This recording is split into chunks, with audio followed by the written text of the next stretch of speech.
Hello बच्चा party, आपका स्वागत है हमारे यूट्यूब चैनल पर। आप देख रहे हो फिजिक्स विद मैंग के साथ मैं आपका मैंग। आज हम लोग क्लास 8 का फिजिक्स लेके आए हैं। चैप्टर 1 है, फोर्स नाम है उसका। उसका लेक्चर 1 पढ़ने वाले हैं। अभी तक आप लोगों ने जो फिजिक्स पढ़ा है बिल्कुल बेसिक फिजिक्स पढ़ा है। अब जो हमारा क्लास 8 है, 9th है, 10th है, इसमें क्या होता है, हमारा फाउंडेशन बड़ा स्ट्रॉन्ग होना चाहिए। जब आप 11th 12th क्लास में साइंस लेने का सोचते हो तो सबसे टफ सब्जेक्ट बच्चों को फिजिक्स लगता है। उसके पीछे लगने का लॉजिक एक ही होता है बेटा, उनका फाउंडेशन पार्ट स्ट्रॉन्ग नहीं होता है। तो जो चैप्टर फोर्स है इसको आप 9th में भी पढ़ोगे, उसको आप 11th में भी पढ़ोगे। सोचो फोर्थ चैप्टर को आप 8th में पढ़ रहे हो, 9th में भी पढ़ोगे, 11th में भी पढ़ोगे। इसका मतलब क्या है, डिफिकल्टी लेवल इंक्रीज होता जाता है। इसका मतलब आज हम इसका फाउंडेशन स्ट्रॉन्ग कर लेंगे तो 9th में डिफिकल्टी कम आएगी, 9th में और अच्छे से कर लेंगे तो 11th में डिफिकल्टी लेवल कम आएगा। तो इसीलिए मैं बच्चों से बोलता हूँ कि हमको अपना कॉन्सेप्ट पर काम करना चाहिए। चलिए फोर्स की बात करते हैं। तो फोर्स का डेफिनेशन, जब मैं बच्चों से पूछता हूँ कि व्हाट इज फोर्स, तो बच्चा बोलता है सर फोर्स इज अ पुल और पुश। बिल्कुल सही बोलता है। लेकिन मुझे बच्चों ये बताओ, मैंने तो बोल दिया फोर्स इज अ पुश और पुल, लेकिन इससे होता क्या क्या है। अब मुझे बताओ विच चेंजेस, जो हम किसी ऑब्जेक्ट पे पुल या पुश कर रहे हैं वो क्या करता है, उसका स्टेट चेंज करता है। स्टेट मतलब क्या, फॉर एग्जाम्पल देखो बच्चों, मान लो ये फुटबॉल है, फुटबॉल रखी हुई है रेस्ट पे। ये किस पे, रेस्ट पे है। मैंने इसमें किक मारा, मैंने इसमें क्या मारा, तो किक मारते ही क्या होगा, ये ऑब्जेक्ट अपना पोजीशन चेंज कर लेगा, रेस्ट से मोशन में आ जाएगा। बोलो हाँ या ना। बट मान लो यहाँ एक बड़ा पहाड़ रखा हुआ है, अब इस पहाड़ पे मैं फोर्स लगा रहा हूँ, क्या पहाड़ मूव करेगा? पहाड़ विल नॉट मूव, ये मूव नहीं करेगा। इसका मतलब क्या है, एक और फोर्स, मैंने जो फोर्स इस पर लगाया, ये फुटबॉल तो मूव कर गया, बट ये पहाड़ मूव नहीं करा। इसका मतलब ये हुआ ऑब्जेक्ट किसी रेस्ट वाले ऑब्जेक्ट को मोशन में ला सकता है और नहीं भी, दोनों ही केसेस हैं। मान लो ये ट्रक है, ये ट्रक मूव कर रहा है, ट्रक इस तरफ आ रहा है, ठीक है। ट्रक मूव करके बच्चे की तरफ आ रहा है, क्या बच्चा इस ट्रक को रोक पाएगा? बच्चा इस ट्रक को नहीं रोक पाएगा। इसका मतलब क्या, हमने किसी मूविंग ऑब्जेक्ट पे फोर्स लगाया, क्या वो उस मूविंग ऑब्जेक्ट को रेस्ट पे ला सकता है? ऐसा जरूरी नहीं है। लेकिन मान लो एक टॉय कार है, एक टॉय कार है, बच्चों की खेलने वाली कार है, ये आगे मूव कर रही है, तो ये बच्चा इस टॉय कार को आराम से रोक लेगा। इसका मतलब कहानी ये हुई, सेम फोर्स से हम टॉय कार को रोक पा रहे हैं बट ट्रक को नहीं रोक पा रहे हैं। कहने का मतलब ये हुआ, कोई फोर्स मूविंग ऑब्जेक्ट को रोक सकता है और नहीं भी, डिपेंड करता है कि हमने कितना फोर्स उस पर अप्लाई किया है। अब देखो इसका डेफिनेशन में छुपा हुआ है इसका सार। एक अच्छा बच्चा होता है वो पूरा नीट एंड क्लियर लिखता है। Force is a push, force is a pull or push which changes or tends to change the state of rest or uniform motion of a body or changes its direction of its motion and shape। मान लो नींबू है, lemon है, lemon को मैं स्क्यूज कर दूं तो क्या होगा, उसका शेप चेंज हो जाएगा। बट तरबूज है, वाटरमेलन है, क्या वाटरमेलन को मैं अपने हाथ से उसका शेप एंड साइज चेंज नहीं कर सकता हूँ? स्टोन है, स्टोन को मैं हाथ से नहीं कर सकता हूँ, हाँ या ना, लेकिन नींबू को मैं कर सकता हूँ, हाँ या ना। कहने का मतलब ये है, फोर्स की हेल्प से हम किसी का शेप एंड साइज को भी चेंज कर सकते हैं। अब आगे चलते हैं, अब बात करते हैं मैथमेटिकल रिप्रेजेंटेशन ऑफ फोर्स। तो बच्चों होता क्या है, अब मैथ्स का फॉर्मूला होता है एफ बराबर एम ए।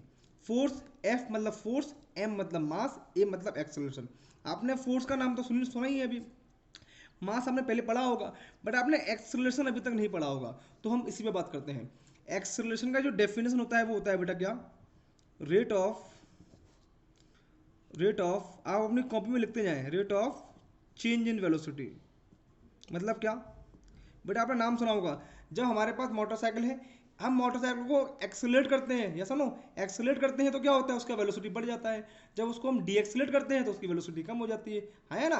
आपने देखा होगा। इसका मतलब एक्सेलरेशन का मतलब क्या होगा, कि किसी की वेलोसिटी में चेंज का रेट। मतलब क्या होता है बेटा, ए को ए से डिनोट करते हैं हम एक्सेलरेशन को।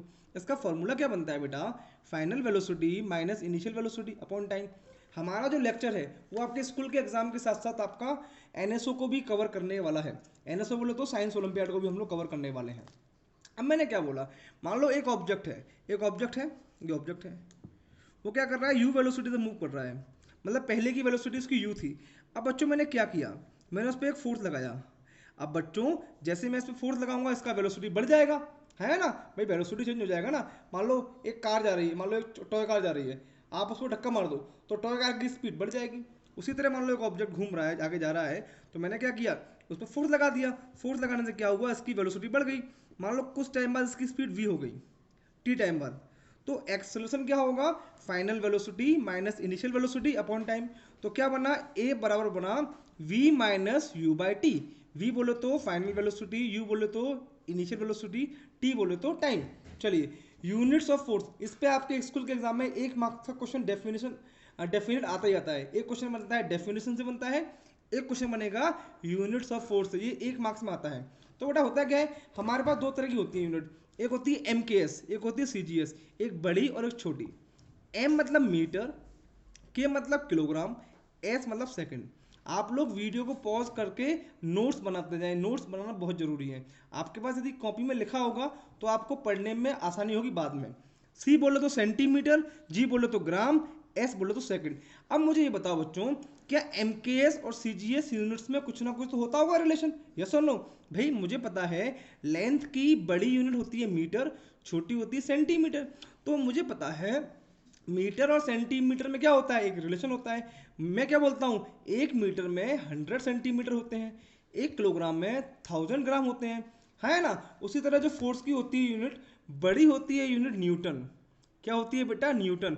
मतलब फोर्स की एसआई यूनिट क्या होगी, न्यूटन। एमकेएस को ही हम एसआई यूनिट मान लेते हैं। और या मैं बोलूँ कि what is the MKS unit of force, तो क्या बोलोगे, इट विल बी न्यूटन, है ना? और छोटी क्या होती है, डाइन। अब मुझे बताओ, इसको बोलेंगे सीजीएस यूनिट। अब हमारे एग्जाम में कई बार क्वेश्चन आता है कि बताओ 1 न्यूटन में कितना डाइन होता है। बेटा हमने क्या बोला, मीटर और सेंटीमीटर में रिलेशन है, किलोग्राम और ग्राम में रिलेशन है, इसका मतलब न्यूटन और डाइन में भी क्या होगा, रिलेशन होगा। बोलो हाँ या ना? अब जो एक्सेलरेशन होता है ना, उसकी होती है यूनिट मीटर पर सेकंड स्क्वायर। मुझे पता है कुछ बच्चों को लग रहा होगा बहुत हाई लेवल जा रहा है, ये हाई लेवल नहीं है बेटा। आपको स्टार्ट करना होगा, अब आपको थोड़ा सा लेवल अपना बढ़ाना होगा। आप ट्राई करना, आपसे बनेगा चीज़ें, कोई दिक्कत नहीं, घबराओ मत। डिफिकल्टी लेवल हमें बढ़ाना होगा अपना। मीटर पर सेकंड स्क्वायर ये होती है एक्सेलरेशन की यूनिट, कौन सी वाली, एसआई। अब छोटी यूनिट निकालते हैं सीजीएस। मीटर को कन्वर्ट कर दो छोटी में तो सेंटीमीटर, सेकंड सेकंड रहेगा तो छोटी यूनिट क्या बन गई, सेंटीमीटर पर सेकंड स्क्वायर। कोई दिक्कत नहीं है, चलिए आगे बात करते हैं हम लोग। अब मुझे पता है एफ बराबर एम ही होता है।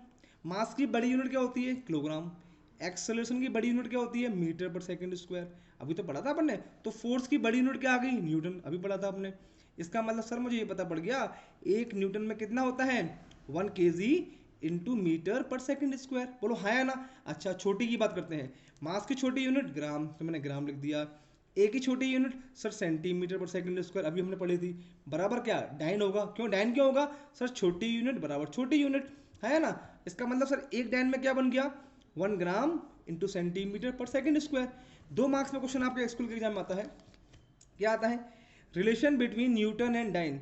भैया न्यूटन और डाइन में क्या है रिलेशन, 2 मार्क्स में क्वेश्चन आएगा। तो हमने क्या लिखा, हमने लिखा 1 न्यूटन बराबर क्या होता है बेटा, 1 kg इंटू मीटर पर सेकंड स्क्वायर। अब मैंने क्या किया, केजी को कन्वर्ट कर दिया ग्राम में। तो 1 किलोग्राम में कितने ग्राम, 1000 ग्राम। बोलो हाँ या ना? 1 मीटर में कितना centimetre, 100 centimetre upon second square. अब बच्चों मैंने क्या किया, 10 को सबको एक तरफ लिख लिया। तो 10 में कितनी, 10 की पावर क्या आएगी, देखो 1 2, मतलब 10 स्क्वायर 100 होता है, और 10 क्यूब कितना होता है, 1000 होता है। तो 3 पावर यहाँ से, 2 पावर यहाँ से, कितनी आ गई, टोटल 5 आ गई। तो 1 न्यूटन में कितना आ गया, 1 न्यूटन बराबर आ गया 10 की पावर 5 ग्राम into centimetre per second square, है ना? बच्चों गौर से देखो इसको, ध्यान से देखिए इसको, ये क्या है, ये डाइन है बच्चों। तो 1 न्यूटन बराबर क्या बन गया बेटा, 10 की पावर 5 डाइन बन गया। ये क्वेश्चन कई बार एनएसओ में पूछा गया है कि भाई साहब 1 न्यूटन में कितना डाइन होता है। अच्छा इसलिए बताओ, मैं आपसे पूछूं एक डाइन में कितने न्यूटन होंगे।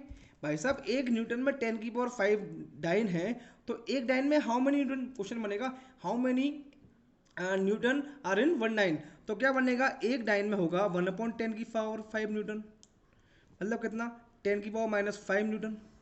बोलो हाँ या ना? आगे देखो बेटा, एम बराबर क्या, मैंने क्वेश्चन लिया, मास दिया है मुझे 5 kg, एक्सेलरेशन दिया है मुझे 2 मीटर पर सेकंड स्क्वायर। अब मुझे बोला कैलकुलेट फोर्स, फोर्स निकालो। तो मैंने एक पढ़ा है क्या, एफ बराबर एम ही पढ़ा है। तो एफ क्या बन जाएगा, 5 × 2 10 न्यूटन, यस और नो? तो ये मेरा आंसर आ गया। क्लियर है? यदि आपको हमारी वीडियो पसंद आई है, इसको लाइक करें और अपने फ्रेंड तक शेयर करें, और चैनल को सब्सक्राइब करना ना भूलें। एक बात और बोलना चाहूँगा, अगली जो हमारी वीडियो आने वाली है वो आपको स्कूल के एग्जाम में 3 मार्क्स दिलाएगी। तो प्लीज़ इस वीडियो के नोट्स बनाएं, आप अपने स्कूल के बुक से क्वेश्चन करें, और अगली वीडियो का वेट करें। Thank you so much.